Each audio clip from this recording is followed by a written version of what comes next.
With this heat index well into the triple digits today, Douglas County is taking a new approach to helping those living in the brutal heat. Yes, the county is pairing law enforcement with outreach workers. First at 6, Brenna Kiefner joins us live in the newsroom now. Brenna, break this partnership down for us. Agreement does two things. It puts deputies and outreach workers on the same page when they show up to an encampment, and it also helps Douglas County officials get millions of dollars to fight homelessness. When a Douglas County deputy pulls up to a tent encampment, the question used to be, now what?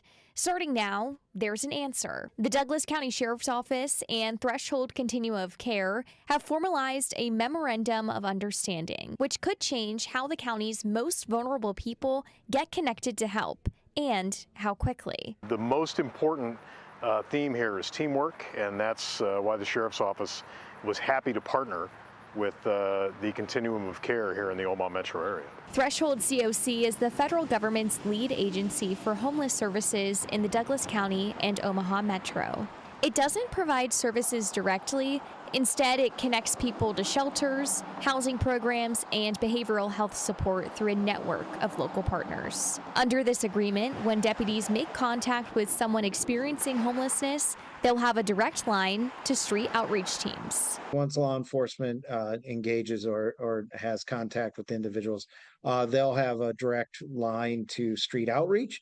So anybody who's experiencing unsheltered homelessness, street outreach are the services that go out, make contact with them, try to get them enrolled in our housing list. The agreement also addresses one of the most contentious issues in the county: what to do about encampments. Sheriff Hansen says the approach will be case by case. If a homeless encampment is on private property and that private property owner wants that homeless encampment to be gone, it will be gone immediately. But if it's on public property, and if we have a little bit more time and the safety is not at risk, then sometimes it's worth a couple extra days.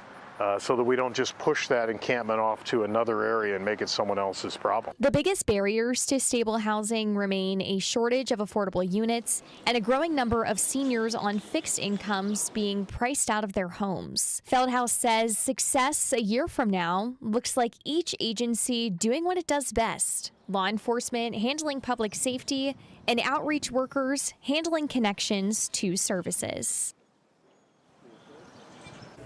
Now, the Douglas County Board approved the MOO last week. Threshold COC says it also helps meet a new federal requirement, encouraging homeless coalitions to formalize partnerships with law enforcement as part of their funding applications. Live in the newsroom, Brenna Kiefner, First Alert 6. New tonight, the man accused of threatening Governor Jim Pillen's family and calling the